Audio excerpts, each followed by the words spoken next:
Station, this is Houston. Are you ready for the event? Houston, this is Station. I am ready for the event. Houston ACR, this is Mission Control Houston. Please call station for a voice check. Station, this is Houston ACR. How do you hear me? Houston ACR, this is Station. I have you loud and clear. All right, please stand by for opening remarks. Hestal Halt. I am Jason Adams, Board Chairman for the Boys and Girls Club of the Flathead Reservation and Lake County. The club works each day to expand the horizons of the kids in our programs, this downlink being one of the highlights of this year. The space station is a long way from the Flathead Reservation, but totally within reach for youth interested in becoming a part of a future in space travel. And now, here's our first question. Hi, my name is Delilah. I am in 7th grade, and my question is, do you celebrate holidays, and what do you do to celebrate? Yes, we certainly love to celebrate holidays here on the International Space Station. And we really are an international crew. So we have crew members from all the different countries, different religions, different backgrounds, and everybody celebrates the holidays a little differently. So it's really fun to learn the traditions from my crewmates on what they do to celebrate back home. This year, we all certainly got together, enjoyed a great meal, and shared some fun stories and some good laughs.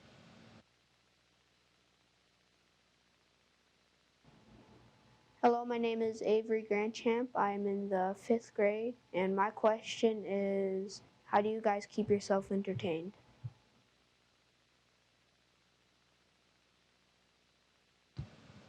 It is certainly not a problem to keep yourself entertained. Not only are you incredibly busy during the day conducting science experiments, maintenance on the International Space Station, and getting prepared for activities such as spacewalks, but when you do have some free time, just floating in space is fun. You can see I'm just floating here, not touching anything, and so it's really fun to see how your body reacts in microgravity, how things are so different. One of the coolest things that I think in microgravity is how water responds. So this is a drink bag, and unlike on Earth where water would just fall to the ground, water in space will just form a ball. Because of the surface tension of the water, it's much different. And so I'm going to come a little closer so you can see. So you can see this ball of water just forms. And so it's fun to look through the water. You can see yourself inverted. It's fun to try to stick, M&Ms, or one of my favorite is Swedish fish in the water, and you can see it float around. Then you can just eat it. So it's definitely busy and definitely a lot of fun. Hi, my name is Aiden Franklin. I am in 8th grade. My question is, how many experiments have failed?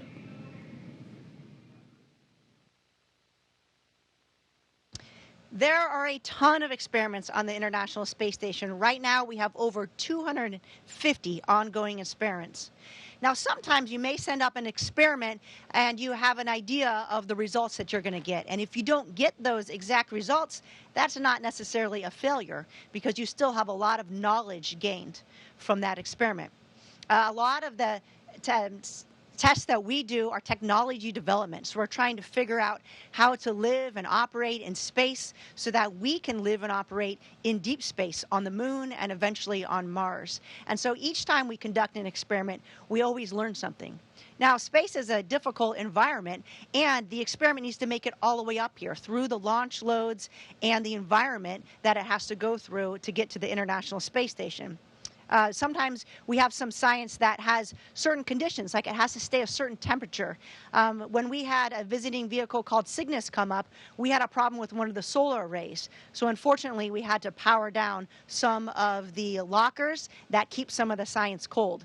In that case, we lost the science, and hopefully it will be flown, though, on another resupplied vehicle soon. I'm Donna, grade 7. How do you keep from floating away when you exercise?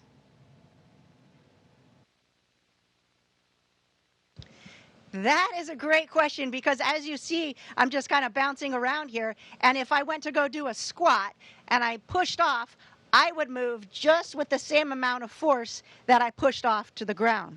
So we have a couple devices. Well, see, I missed it right there. That help keep us attached. We can run on a treadmill, and we wear a harness like a backpack that has bungees. And so you run, and that keeps you connected to the ground. We have a bike where you clip in with bicycle shoes, but there's no seat because you don't need a seat since there's nothing to sit on, and so you just kind of pedal around the bike, and we have a box that provides the resistance. And then our weightlifting machine is vacuum tubes instead of weights. And so you can dial up and increase the vacuum in those tubes, which will increase the load. And it's like a universal weightlifting machine. So you have that bar on your back, and then as you push up, you're working against that vacuum. And that's how we exercise and keep ourselves healthy while we're in space. Hi, my name is Haley. I'm in the 8th grade, and my question is, what do astronauts do when someone is sick? So before we fly to the International Space Station, we quarantine for 2 weeks so that we don't bring up any type of germs or anything to get the crew sick on board station. So you don't have a cold or you don't have the flu, and there's no COVID up here, so that part's great. But you can still have medical problems. You can get rashes and itches, and so we have everybody has a level of medical training to provide help to our crewmates, and we have medication packs on board with medicine in case we needed it.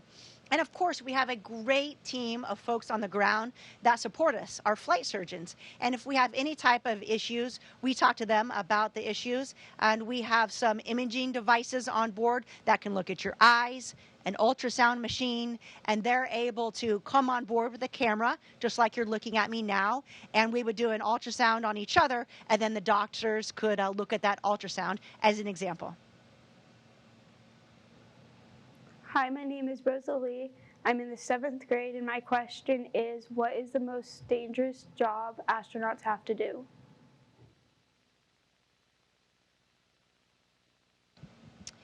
I would say living and operating in the vacuum of space is a pretty dangerous job. Now, fortunately, we have a huge team of folks on the ground, engineers and scientists and safety folks that make it as safe as possible, and we try to mitigate all the risk. One thing that we do that elevates that risk, and we have a lot of training for it and a lot of preparation, is when we go on a spacewalk.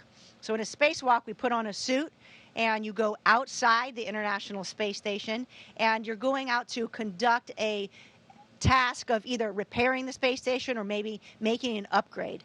Those missions are usually 6 to 7 hours long. You're outside with another crew member climbing around the International Space Station, executing these maintenance tasks. It's very critical. The work that you're doing, everything that you have is tethered down so you don't lose anything out in space. It's really important that you work together and help each other out because it's really just, or it is just the two of you out there to get the mission done.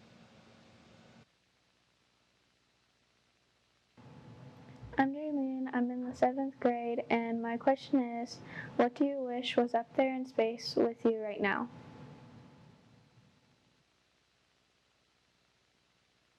Let's see. Right now, I wish I had my son with me. He is 10 years old, and he would love being in space. And I think that we would just have an incredible time being in microgravity. And there's so many things that I could show him and so many experiments we could do. It would be fun just to try to play catch in 0G. It's very different when you try to throw a ball because on Earth, you naturally compensate for the gravity. So when you throw a ball, you don't throw it straight at somebody, right? If you were to throw a football, you would throw it up. It would make an arc for you to come catch it. If you try to do that in space, when you release the ball, it's just going to flow in the direction that you released it. I'll show you with my drink bag. So if I throw in this direction, it's going to go straight up. So it would be a little bit of a challenge, but I think it would be a lot of fun. My name is Lauren Olson. I'm in 8th grade, and my question is, how do you organize all the cords up in space? There are cords everywhere on the International Space Station. There are so many computer systems and technical devices that are hooked up. They need power, they need data, and I'm looking right now, I can see over 100 cords. So it's important that you keep those organized, one, so that you don't catch your toe on them as you're floating by, and also so that you don't accidentally unplug something that would then lose power. So we use Velcro. You can see I'm wearing pants right now that have been modified for space, and I have Velcro all over these pants. So Velcro is used to wrap around the cords to keep them secure. You can see it's also used for my drink bag here, and I just stick the Velcro to my pants. We also have other types of tethers that we use. Now this tether specifically is for a spacewalk, but we have similar types of tethers or bungee cords that we use to keep equipment secure. This tether is a retractable equipment tether, and so you can see this cord will retract back. And so if you have a large piece of equipment that's hooked to this hook and the other piece of the hook is connected to you, then it won't go too far. You can see it'll come back to you. So it's definitely important, especially when you're outside the space station, that everything is tethered down, but also inside the space station so things don't float away. I'm Vance. I'm in 6th grade. And how do you keep the power from going out? So we have solar arrays on the International Space Station, and these huge arrays collect the energy from the sun and they store it in batteries. So when the space station has the sun shining on it, the arrays are controlled to capture all that energy. And then during a night pass, when the space station can't see the sun, it's on the other side of the Earth, then we can use the energy from the batteries to power the space station. In fact, we're doing spacewalks, so right now we have been for the past couple of years to upgrade some of these solar arrays so that we can provide more power to the International Space Station to be more efficient, because as technology increases and improves, so does our requirement for power with all the computer systems that are on board. My name is Brantley. I'm in 6th grade, and my question is, do you guys do anything that includes nuclear fusion? So we don't have any experiments right now on board the International Space Station with anything nuclear, but NASA is certainly working on nuclear fusion experiments and technology development really for deep space travel. So if you think about traveling from all the way from Earth to Mars, right now with current technology and depending on the location of Mars relative to Earth, that could take 6 to 9 months. And during that time, you need to protect the science and the astronauts that are on board. So if we can figure out a way to get astronauts to the space station, or to Mars, faster, and to do that with less mass that's required, because it takes a lot of energy just to break free of Earth's gravity. So if we can figure some of those problems out, maybe nuclear propulsion is one of those options that we'd be able to use in deep space travel.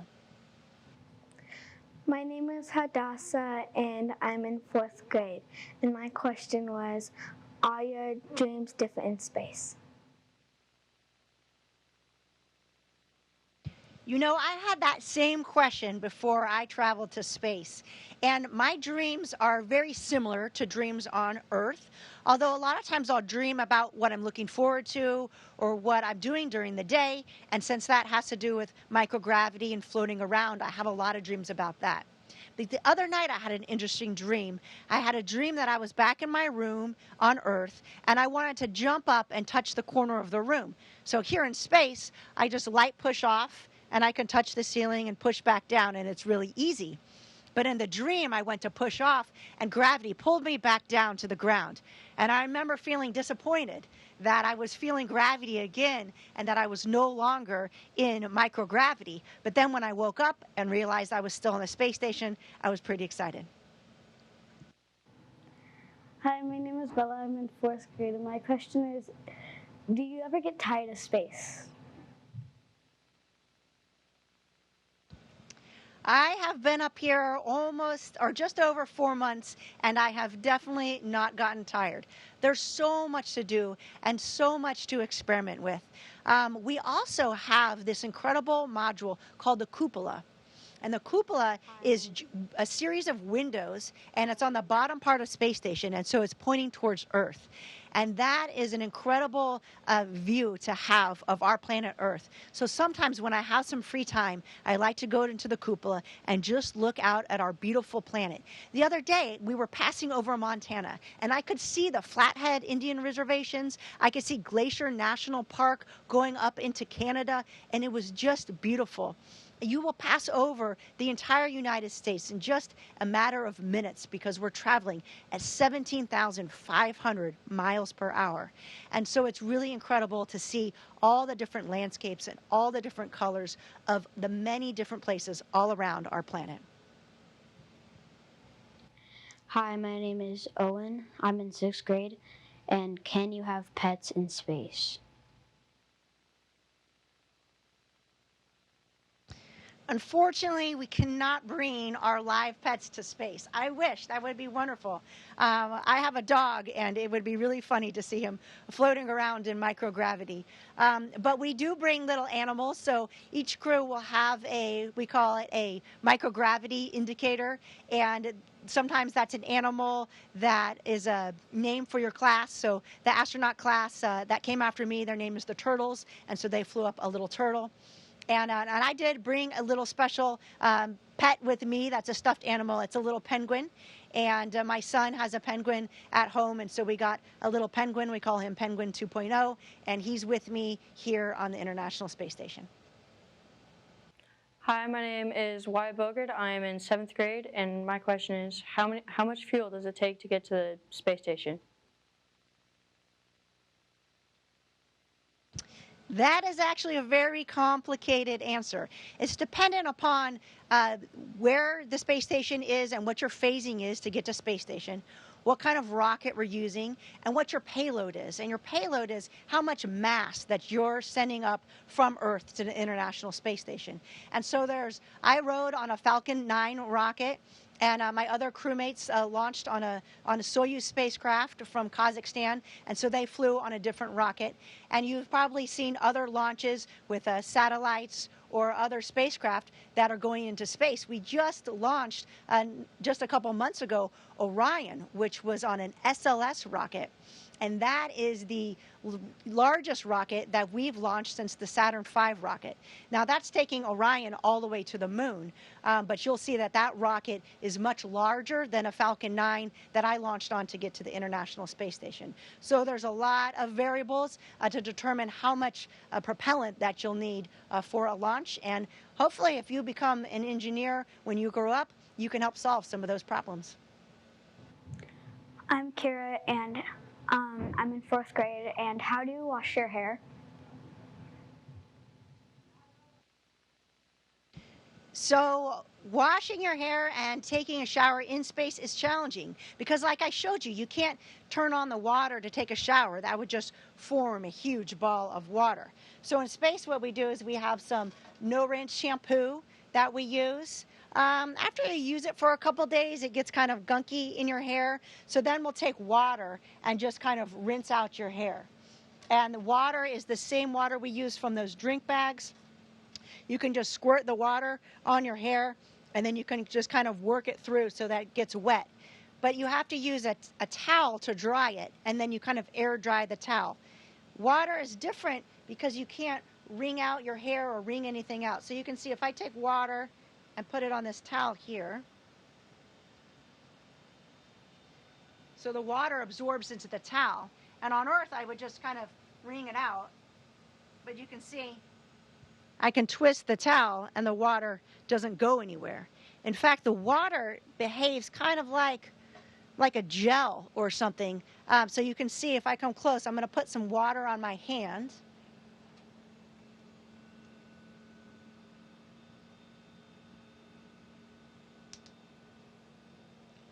And you can see how the water just sticks to my hand. And if I open my fingers, you can see the water in between my fingers. It's kind of like I have webbed fingers. and it feels like water on my hand, and you can see it kind of just moves around. So no showers in space, but you can get yourself pretty clean because you can put water, on your hand and your body, and then you just use a towel to dry it off. On behalf of the Boys and Girls Club of the Flathead Reservation in Lake County, it has been an honor to be a part of this experience.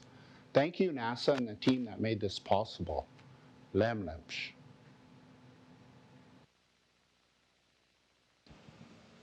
Thank you so much. Station, this is Houston ACR. That concludes the event. Thank you to all the participants. Station, we are now resuming operational audio communications.